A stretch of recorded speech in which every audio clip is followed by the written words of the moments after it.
Vamos abrir nossas Bíblias no livro de Mateus, capítulo 27, versículo 54. Mateus 27, 54. Rei Todo-Poderoso, seja bem-vindo, Senhor. Que sua presença seja manifesta e que cada um aqui representados possam ter sua experiência, seja em casa, seja num hospital, seja na prisão, seja em qualquer lugar, porque afinal o Senhor não depende de espaço físico para se manifestar e se revelar. Basta um coração sedento, basta um coração entregue a Ti. Por essa razão, peço-lhe, Senhor, usa os meus lábios, usa a minha vida para assim fazer com que Sua palavra chegue exatamente nesse coração, cujo espera de Ti uma palavra rema, em nome de Jesus Cristo.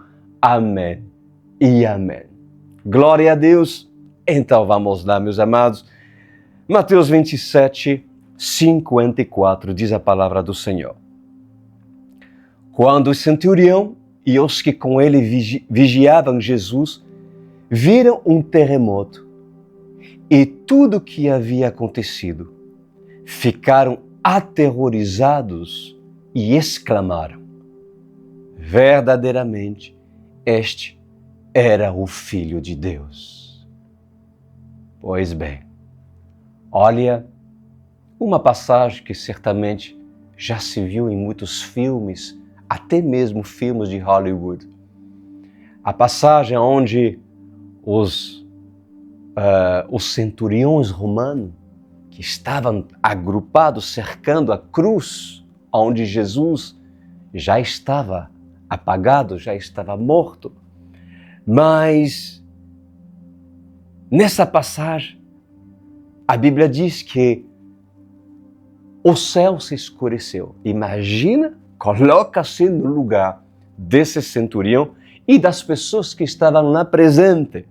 Certamente muitos já tinham voltado para a sua casa, porque era o fim do plano, do projeto estabelecido por Caifás e também em cooperação com Roma. Mas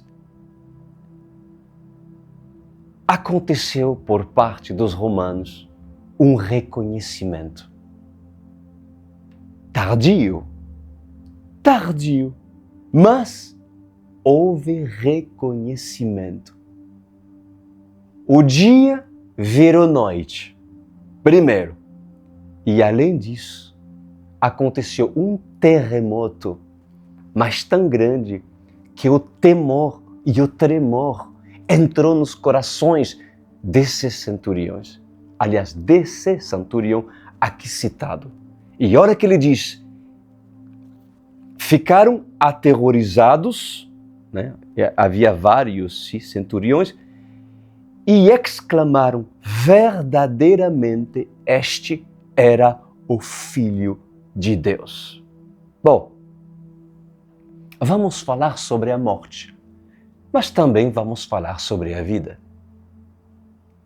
Após a morte, meus amados, não há mais o que se fazer para um homem que morreu. Morreu na graça, só tem duas opções. Ou vai para o céu, todos querem ir para o céu, obviamente. Mas também, como negar, como esconder de vocês que também há possibilidade do homem ir para o inferno. Ou é o céu, ou é o inferno. A morte na terra é a passagem para a vida eterna ou para o inferno. Pois assim diz o Senhor dos Exércitos. Muitos irão morrer e inclusive irão reconhecer verdadeiramente aqueles eram profetas do Senhor. Verdadeiramente, aquele era um filho de Deus. Verdadeiramente, o inferno existe. Verdadeiramente, o céu existe. Para aqueles que morreram no pecado, é certo que irão reconhecer. Pois as suas consciências e lembranças não serão retiradas. Sabia disso? Mas quando isso irá acontecer, para aqueles que desfrutaram do pecado, dos prazeres da carne, dos prazeres deste mundo, será tarde demais. Uma vez no inferno, por causa do pecado, não terá mais chance. Querem saber por que não terá mais chance? Querem ouvir a resposta do porquê não terá mais chance? Por causa da graça. Como assim, pastor Cris? Aqueles que morreram na lei antes de Jesus Cristo, você sabia que tiveram sua oportunidade? Mas Jesus Cristo não tinha vindo na lei, é verdade. Por isso que tiveram oportunidade. E quando tiveram suas oportunidades, pastor, conta-nos. Quando Jesus morreu e foi para o inferno. Ele fez o que no inferno? Ele pregou para os da lei. E deu oportunidade para os da lei. Tiveram oportunidade no inferno. E os que morreram na lei terão oportunidade? Se foram condenados, se negaram Jesus Cristo, se desobedeceram a palavra de Deus em terra dos viventes, terão essas oportunidades? Não. Mas por quê? Por causa da graça. Por causa da graça. Aqueles que morreram hoje, depois de Jesus Cristo, com a presença da graça, com o Espírito Santo sendo o mediador, o Consolador, aqueles que morrem hoje negando o Espírito Santo, negando Yeshua, não terão chance. Sofrerão no inferno até o julgamento. Vocês conseguem entender a gravidade de não entender as oportunidades proporcionadas pelo Senhor? E depois afirmar, verdadeiramente era filho de Deus.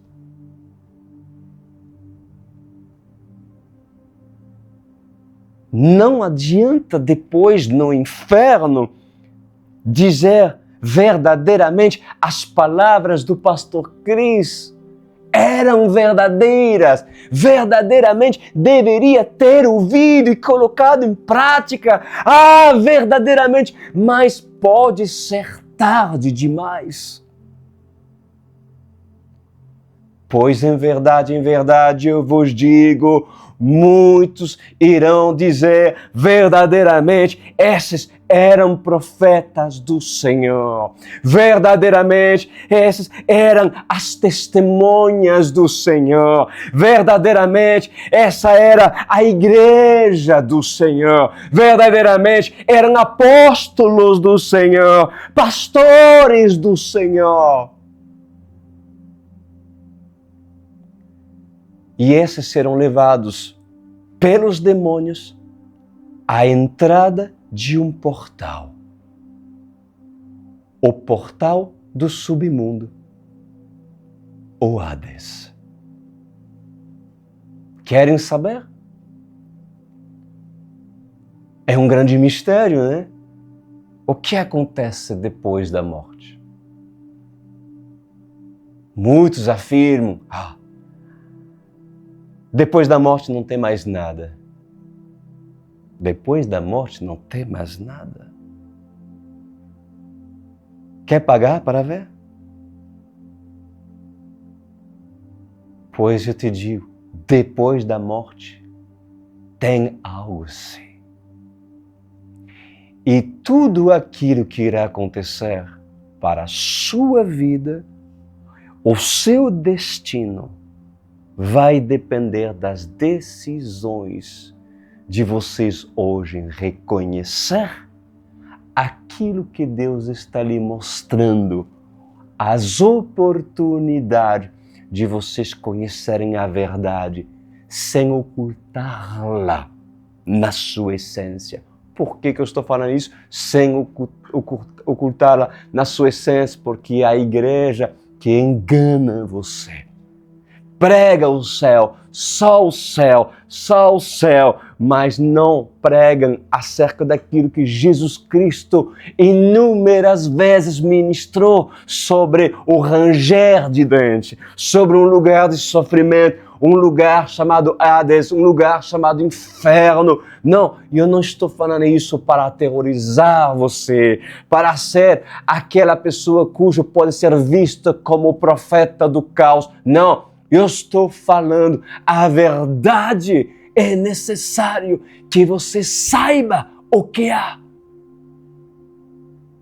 É necessário que você saiba o que pode acontecer se houver desobediência. Como também é necessário que você saiba, você que obedece ao Senhor, que há promessas celestes, há promessas celestiais, há lindas promessas, há uma rua de ouro, há um mar de cristal. Mas é lindo trazer à memória as promessas do Senhor. É bom saber, ler o livro do Apocalipse e assim descobrir o que o Senhor tem preparado para aqueles que desejam viver uma vida de santidade até o final da sua vida.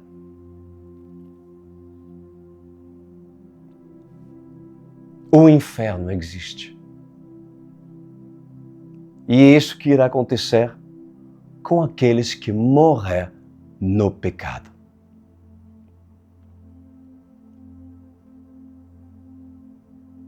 Maior rigor há na graça do que na lei. Na lei não tinha o Senhor, o Pai, enviado seu Espírito Santo para habitar no homem. Na lei o Senhor não levou seu Filho unigênito para assim se fazer carne e falar para o seu povo. Na lei não teve tudo isso. Então o rigor é muito menor. Mas na graça temos tudo isso. Temos palavra. Na graça, com o avanço da tecnologia, eles têm internet, eles têm a Bíblia online, eles têm igrejas online, eles têm igrejas nas esquinas. E além de tudo isso, antes do Senhor subir para o céu, o Senhor diz: eu vos deixo Consolador, aquele que vai guiar você, o Espírito Santo disponível. Você sabe o que isso significa? O Espírito Santo foi deixado para o homem. Mas o homem, na sua carnalidade, decidiu recusar a presença do Espírito Santo, decidiu recusar reconhecer que Yeshua é o único Senhor e Salvador da sua alma. O homem, na sua carnalidade, decidiu não querer Jeová. O homem, na sua carnalidade, desfrutou dos prazeres do pecado, desfrutou dos prazeres da carne que ela proporcionou. E escolheu morrer do que viver. Lamentável. Quando o homem que tem oportunidade de receber uma mão que se estende para que essa vida mude a fim de que seja levada a viver uma vida reta em Cristo Jesus para salvar a sua própria alma. Quando um homem, quando um jovem se recusa a abraçar, apertar essa mão, esse braço estendido, para mim, é um suicídio. É um suicídio. Versículo 54. Quando o centurião e os que com ele vigiavam Jesus viram um terremoto e tudo o que havia acontecido, ficaram aterrorizados e exclamaram: verdadeiramente, este era o Filho de Deus. O terremoto causou medo. O terremoto causou espanto.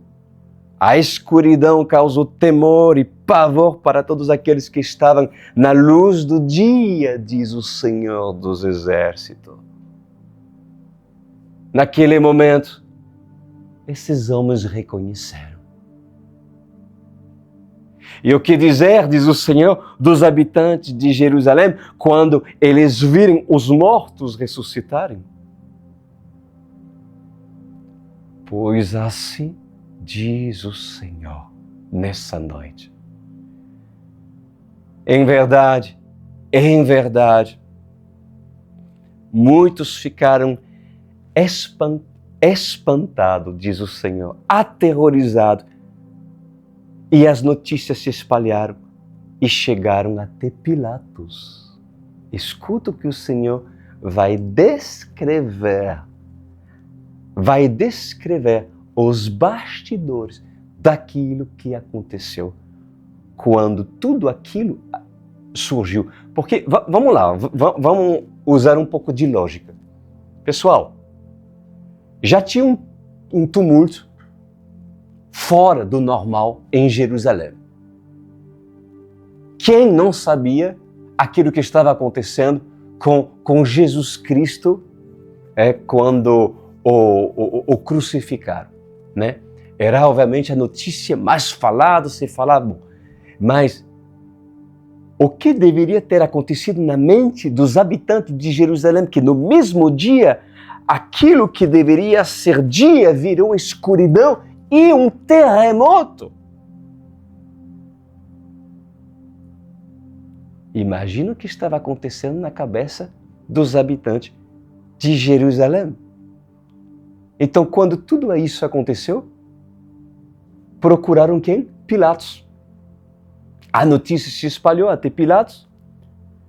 Mas assim diz o Senhor, com o medo da represália de Roma e do Senado romano, os discípulos começaram a ser caçados. Era necessário que o governo de Roma se reunisse com os chefes, os doutores da lei e o sumo sacerdote para parar os acontecimentos. Para eles, tudo aquilo não podia se propagar. Custo que custar, tinha que parar o mover, o agir, os planos que Deus tinha para Jerusalém. Pois Pilatos pensava no seu coração, se essa notícia chegar até Roma, será a minha cabeça que vai rolar. Porque seria incapaz, porque seria incapaz de controlar o tumulto em Jerusalém, a mais insignificante das províncias e a mais perturbadora entre elas. Ou seja, Pilatos seria cobrado por Roma, por César, de ser incapaz de colocar ordem numa cidade pequena como Jerusalém. Ou seja, eu coloquei você, Pilatos, ali para colocar ordem e representar Roma, e você é incapaz de trazer ordem. Lembrando que Pilatos era um político. Era um homem que queria defender o seu posto. a sua posição. E Pilatos seria certamente cobrado pelo governo romano.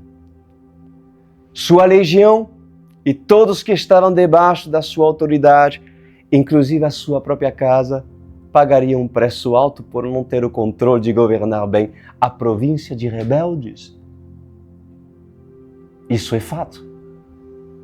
Os sumos sacerdotes, os doutores da lei e todos os fariseus temiam a uma nova doutrina, a um novo conceito que tirasse o valor da lei de Moisés.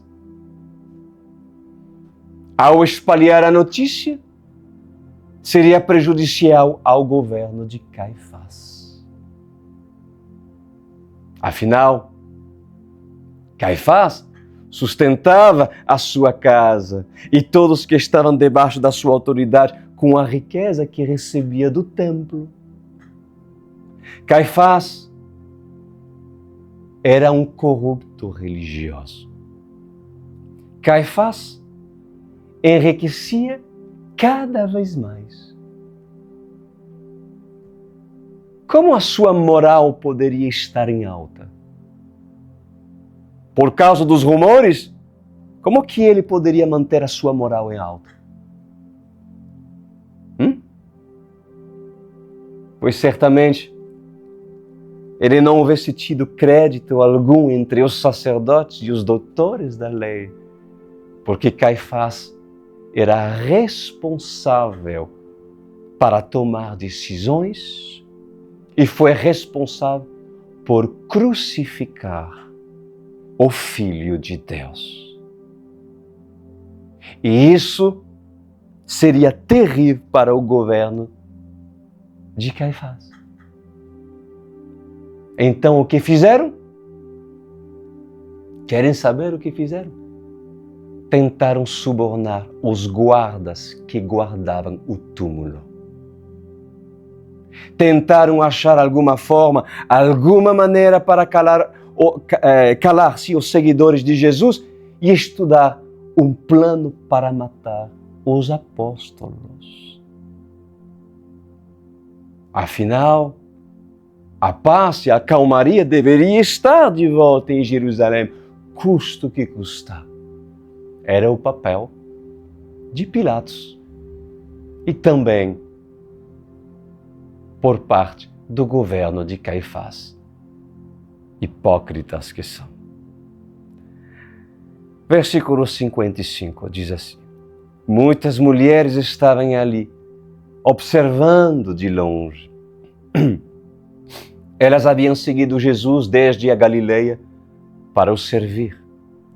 Entre elas estava Maria Madalena, Maria, mãe de Tiago e de José, e a mãe dos filhos de Zebedeu.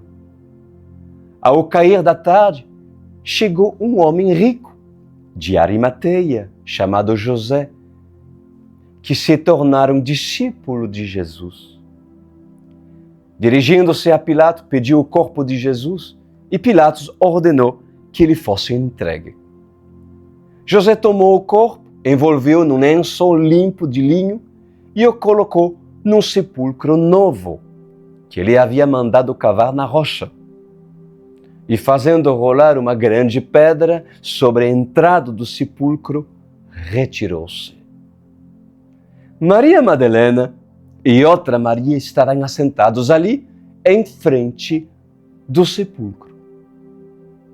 E no dia seguinte, isto é, no sábado, os chefes dos sacerdotes e os fariseus dirigiram-se a Pilatos e disseram: Senhor, lembramos que enquanto ainda estava vivo, aquele impostor disse: depois de 3 dias ressuscitarei.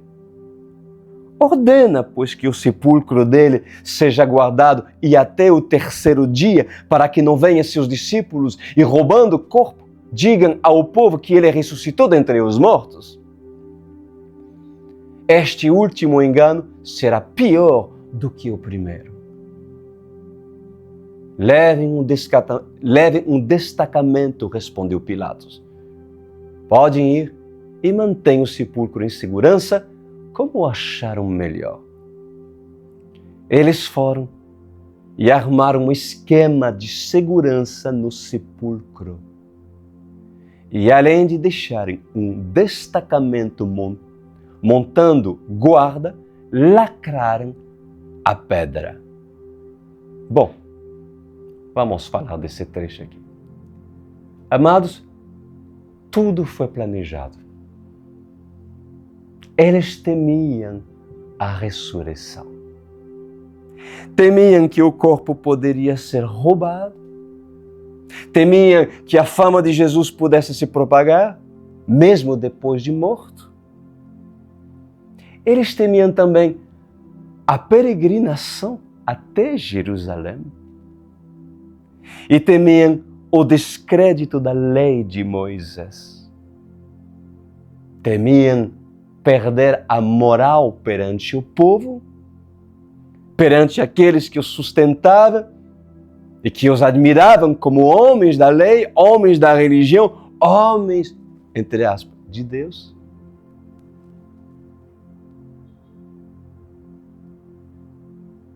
Naquela época, um sumo sacerdote, eles não se misturavam com os publicanos. Um sumo sacerdote, eles não andavam em vilas pobres. Um sumo sacerdote olhava para uma prostituta, ou um endemoniado, um mendigo, um cego, de cima para baixo. Um sumo sacerdote não se ajoelhava perante esses. Jamais lavaria os pés desses. Pois eu vos digo nesta noite,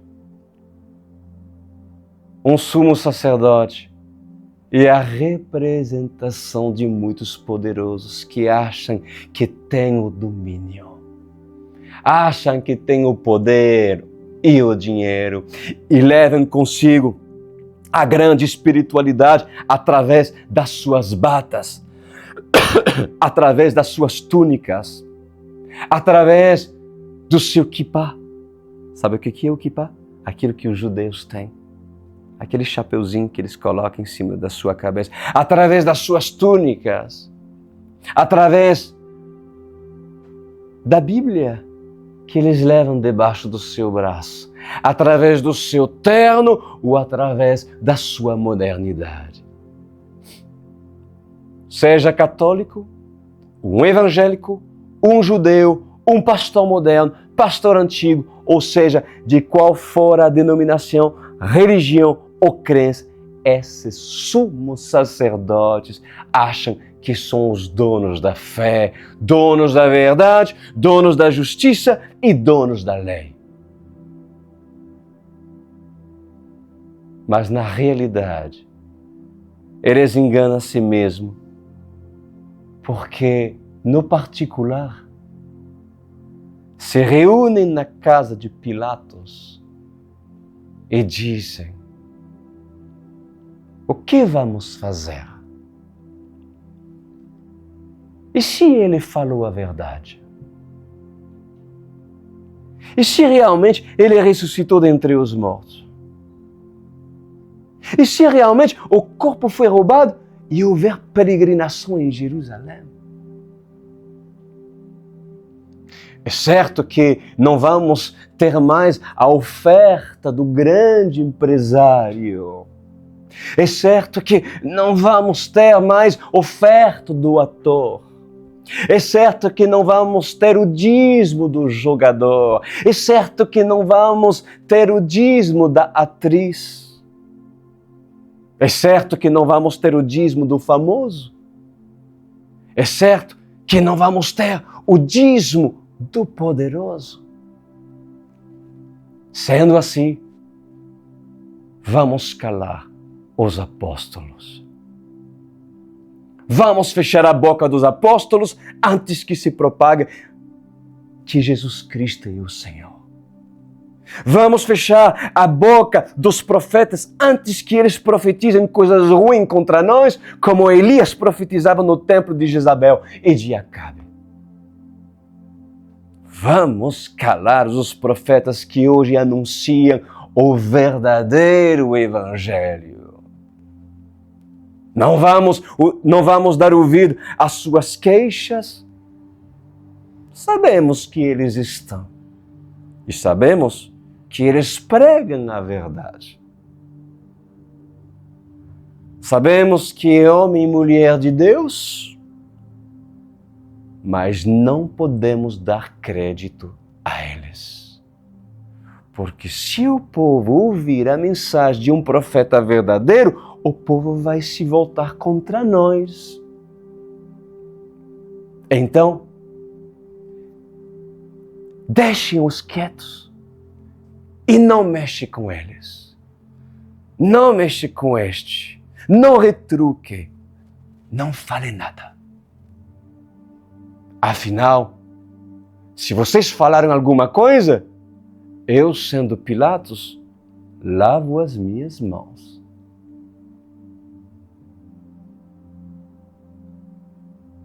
Pois é isso que ocorre na casa de Pilatos. Essa é a conversa que ocorre na casa de Pilatos. Mas assim diz o Senhor dos Exércitos.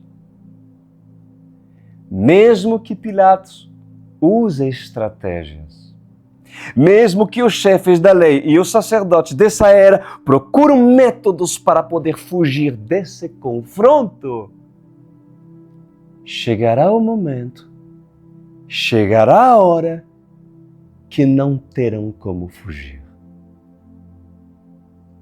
Chegará o momento que haverá de ter o confronto. Chegará o momento em que o verdadeiro e o falso vai ser colocado um de um lado do outro. Chegará o momento em que as escamas dos olhos de Caifás irão cair. Chegará o momento em que as pessoas vão ver o que é verdadeiro e o que é falso e vão escolher pelo que é verdadeiro. Chegará o momento em que as pessoas irão se cansar de serem enganados, de entregar seus dízimos e as suas ofertas a igrejas desses corruptos, pois esse momento está tão próximo como da morte à ressurreição, diz o Senhor. Eu vou repetir. Esse momento está tão próximo como da morte à ressurreição. E isso tudo irá acontecer para que se cumpra o que o centurião disse verdadeiramente. Esse era filho de Deus. O centurião falou exatamente aquilo que ele reconheceu.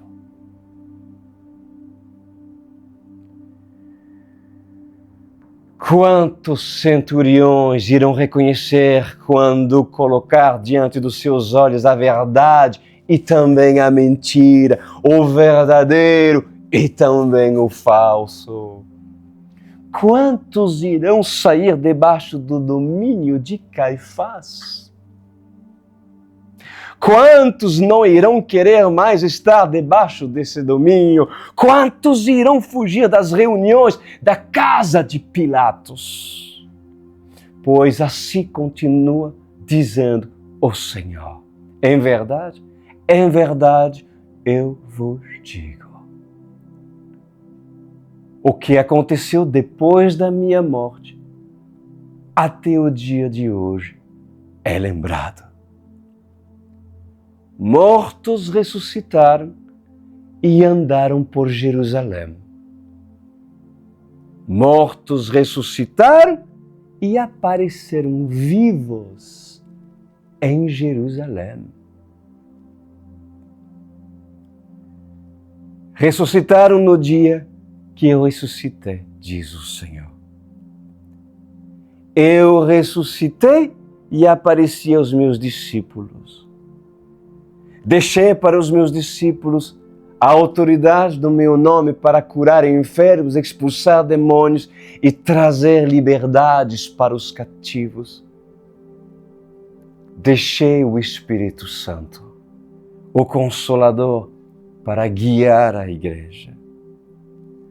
A igreja nasceu, a igreja aprendeu e recebeu a autoridade do verdadeiro pastor. Aleluia! Continuando, depois do sábado, tendo começado o primeiro dia da semana, Maria Madalena e a outra Maria foram ver o sepulcro. E eis que sobreveio um grande terremoto, pois um anjo do Senhor desceu dos céus e, chegando ao sepulcro, rolou a pedra da entrada e assentou-se sobre ela. Sua aparência era como um relâmpago e as suas vestes eram brancas como a neve. Os guardas tremeram de medo e ficaram como mortos. E o anjo disse às mulheres: não tenham medo. Sei que vocês estão procurando Jesus que foi crucificado. Ele não está aqui. Ressuscitou como tinha dito. Venha ver o lugar aonde ele jazia. Vão depressa e digam aos discípulos dele: ele ressuscitou dentre os mortos e está indo adiante de vocês para a Galileia. Lá vocês o verão. Notem que eu já os avisei. As mulheres saíram depressa do sepulcro, amedrontadas e cheias de alegria, e foram correndo, anunciando aos discípulos de Jesus. De repente, Jesus as encontrou e disse: salve! Elas se aproximaram dele, abraçaram-lhe os pés e o adoraram. Então Jesus lhes disse: não tenha medo. Vão dizer aos meus irmãos que se dirigem para a Galileia. Lá eles me verão. Enquanto as mulheres estavam a caminho, alguns dos guardas dirigiram-se à cidade e contaram aos chefes dos sacerdotes tudo o que havia acontecido. Quando os chefes dos sacerdotes se reuniram com os líderes religiosos, elaboraram um plano.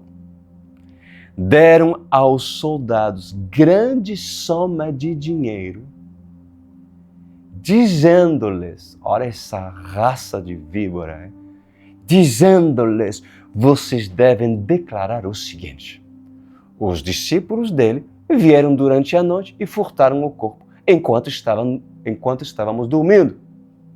Se isso chegar aos ouvidos do governador, nós lhe daremos explicações e livraremos você de qualquer problema.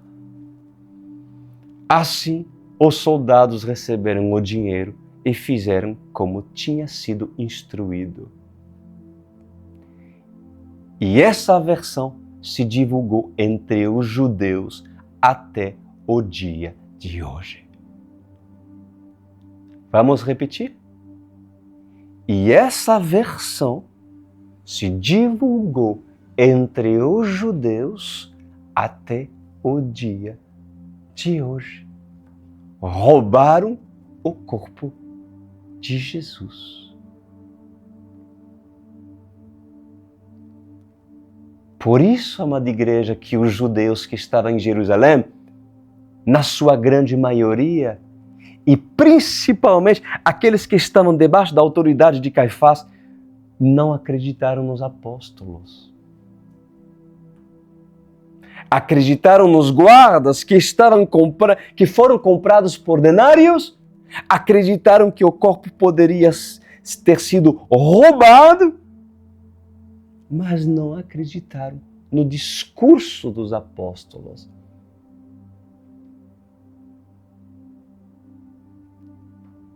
Por isso que até os dias de hoje, os judeus acreditam na lei porque não acreditam na ressurreição. Mas aqueles que viram os mortos andando por Jerusalém, porque muitos viram mortos ressuscitar, e os mortos se apresentaram a muitos.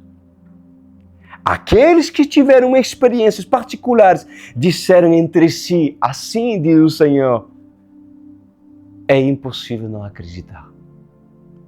Afinal, aquele que dormia está acordado. Pois os judeus de hoje, que estão entre nós, que guardam a lei de Moisés, não acreditam que Jesus é o Filho de Deus. Até o dia de hoje, eles creem naquele dito. Até os dias de hoje, eles guardam aquele dito. Que o Filho de Deus jamais poderia ter vindo de uma mulher. Tudo aquilo que Caifás ensinou, eles acreditam.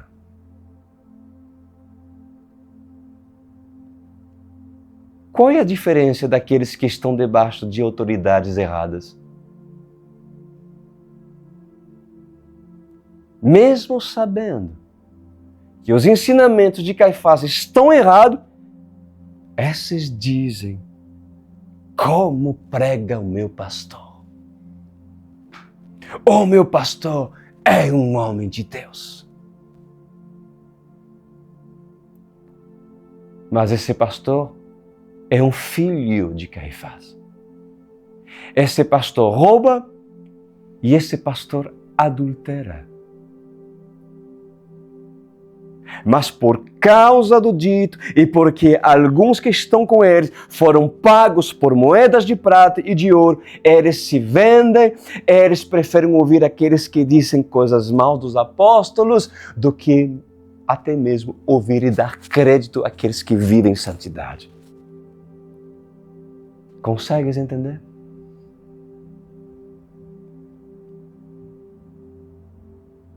Como a religião e os religiosos são cruéis.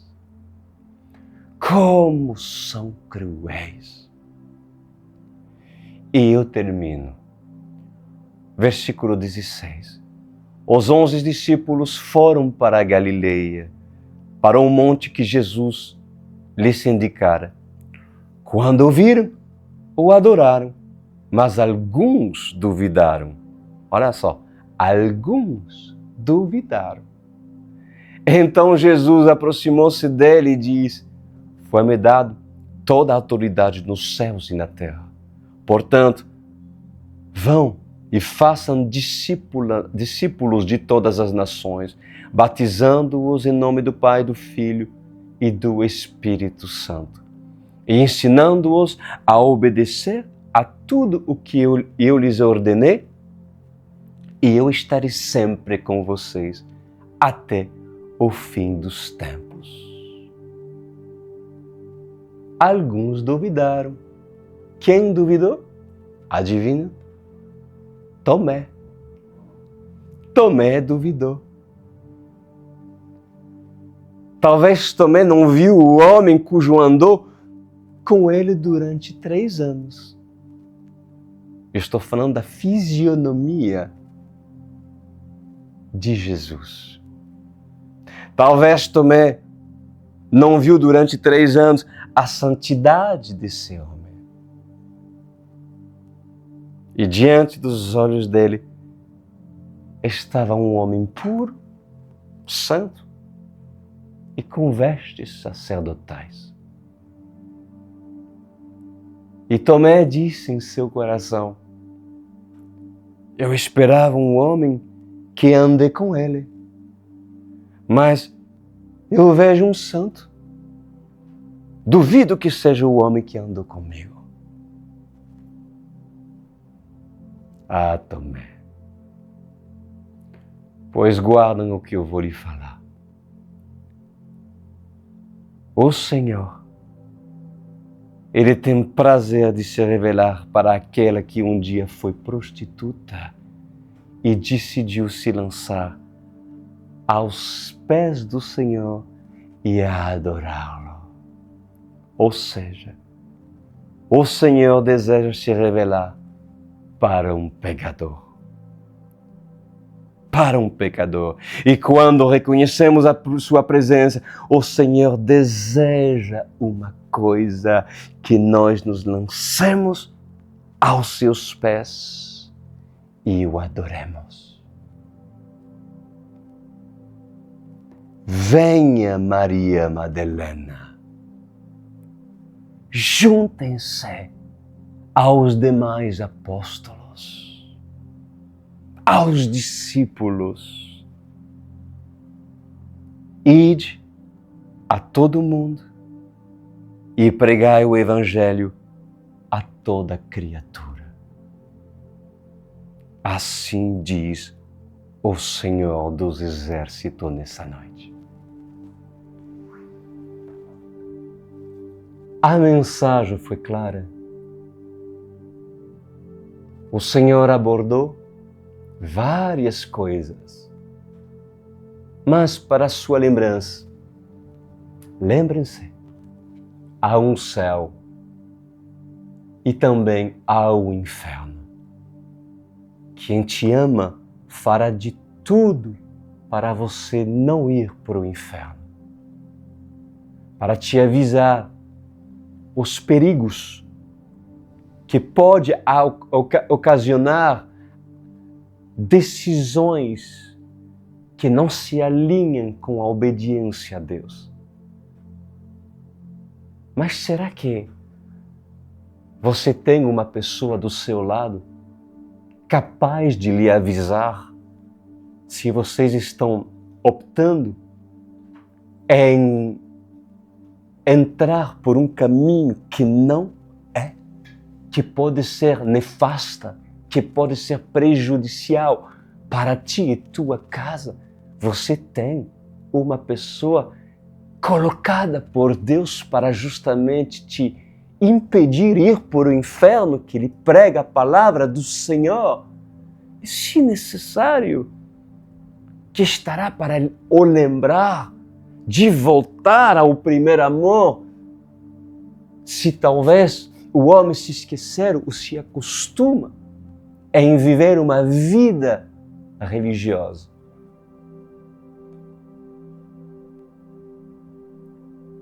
Irás tu negar as oportunidades que Deus está lhe dando na graça?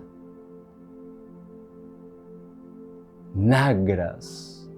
Muitos dizem, ainda bem que estamos na graça. Por quê? Porque podemos muitas coisas e afinal Deus me perdoará. Pobres insensatos. Só enganarás a ti mesmo. Maior rigor há na graça do que na lei.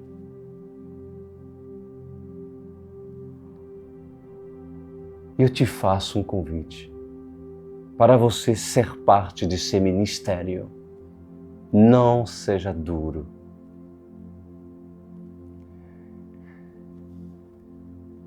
Não tenha medo de você sair de uma igreja que não cuida de você.